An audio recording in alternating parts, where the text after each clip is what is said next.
Ndiyayikhetha iGumgedlela, Nkosi enkulu uBombela Sitimela Samampondo, Baba mkhulu phakade, amen. IGumgedlela liyoze lifike neyakini inkosi njengoba usebuthongweni ngegama lenkosi ewupopayi oyinikezwe ngabamhlophe ngenhloso yokuba ikuvale umqondo ungawazi umlando wakini, njengoba namakhosi akini ungawazi, bese izihlakaniphi ziganga ngawe zithi kuwe wazalwa ngesono. Kumanje ugcwele zona izono ezidinga ukuhlanjululwa ngegazi lemvana.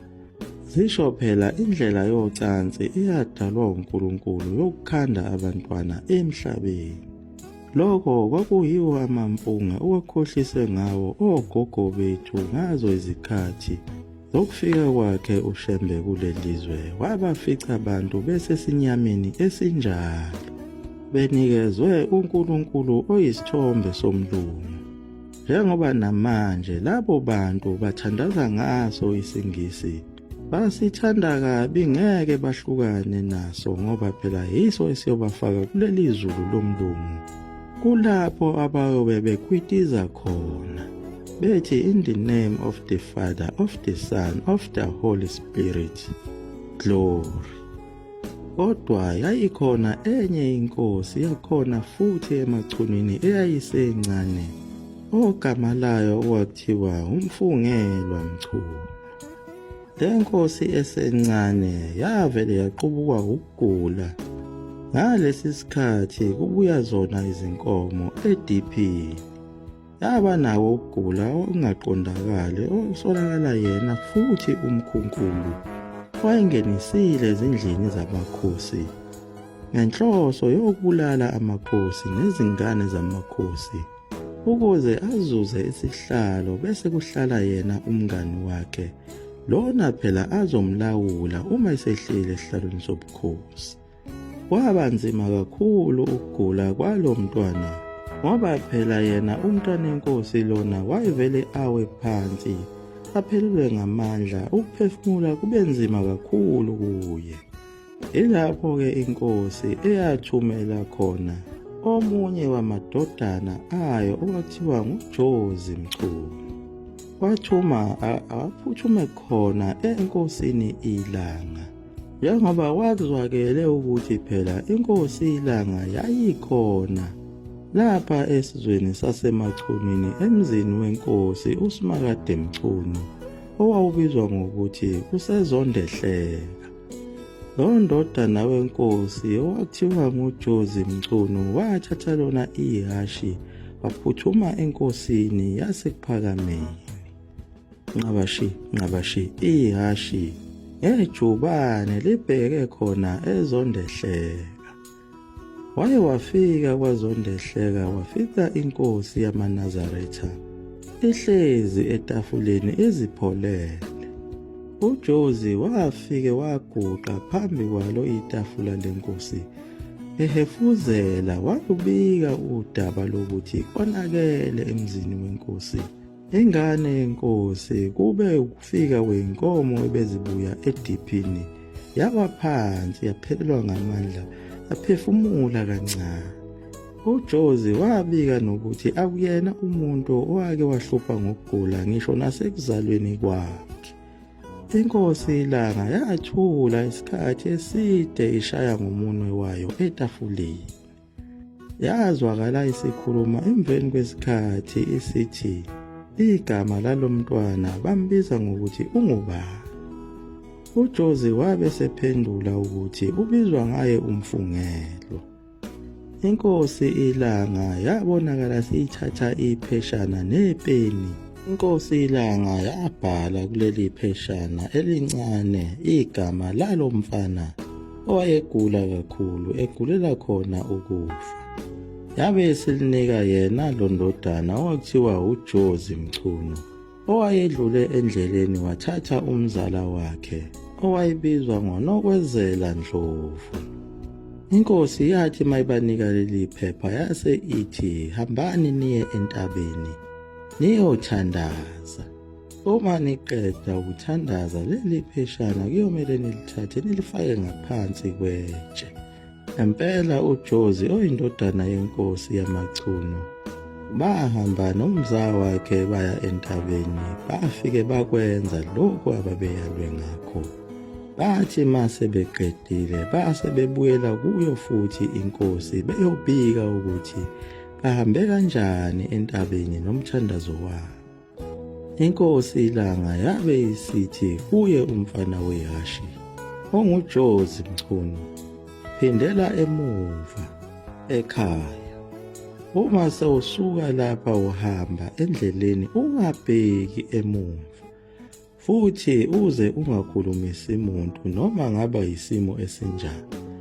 Uyothi uma usufikile ekhaya uyofika umfana esesindile esephila qinqi. Ngangempela kwaba njengawo amazwi enkosi. Wathi uma efika uJozi ekhaya afica lo mfana omncane okuthiwa Mfungela esevukile, evuswa yilo igama lenkosi yaseKuphakameni, uShembe Ilanga Lamalanga. Kwaphela isikhashana inkosi uMfungelwa yasinda, yabe selichaza lolu daba ukuthi kwenzakalani. Uma ilibheka lolu daba iyachaza ukuthi yayisiwushile vele umhlaba, esishonile. Yayizibona lapho yayihamba khona isendleleni eyayibheke khona kwelamathongo.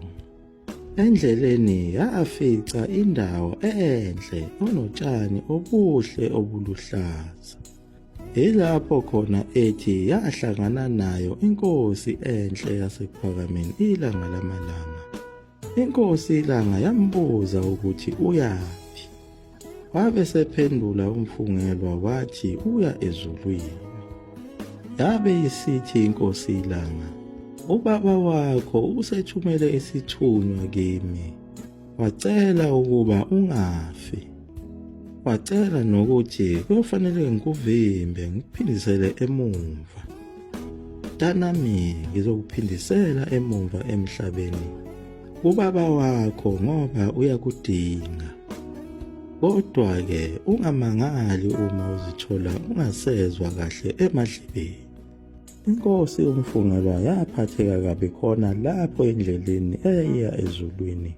Yayibuza inkosi yaseKuphakameni ukuthi kuyodingeka ukuba ngenziwe njani ukuze ngiphinde futhi ngibuyele ekuzweni kwami.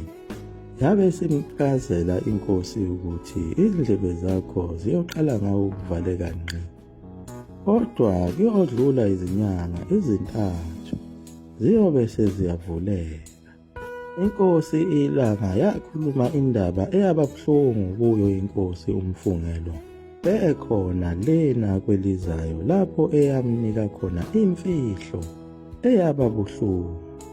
Yathi uma usubuyela ekhaya wena ozobe usuthatha isihlalo sikababa wakho sobukhosi, uzoba nguwe inkosi yamaChunu, ngoba phela ubaba wakho sengizomthatha manje ukuze azoba inkosi lapha eKuphakameni. Yafikelwa ukwesaba kakhulu lenkosi uMfungelwa, yaqhaqhazela yoma yathi mpo, kwazise yayisencane kakhulu. Nangempela inkosi yamaChunu yabuyela emhlabeni yaphaphama, kwamangala abaningi ngoba babezitshela ukuthi umphefumulo wayo sewuphumile.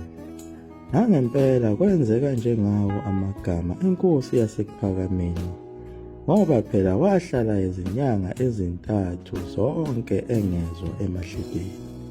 Zabuye zavuleka futhi izindlebe zayo inkosi emveni kwezinyanga ezintathu, njengoba kwakusho yona inkosi yaseKuphakameni. Nangempela wadlula ubaba wayo inkosi emhlabeni, yabe seyibekwa inkosi uMfungelwa esihlalweni sobukhosi. Yaze yafakaza ngayo le ndaba, ibonga enkosini yaseKuphakameni enkonzweni yasemini, lapho eyayisho khona ukuthi lesi sigameko sesedlule eminyakeni engu-40 eyedlule, kodwa izindlebe zami zisezwa kahle nanamhlanje. Namuhla ngiganiwe nginamakhosikazi, amadodana namadodakazi kanye nabazukulu. Nawo futhi amadodakazi ayo agana namadodana ayo agana. Inkosi yamaChunu yabonga kakhulu uNkulunkulu wasekuphakameni ngakho konke ayenzela khona inkosi yamaChunu.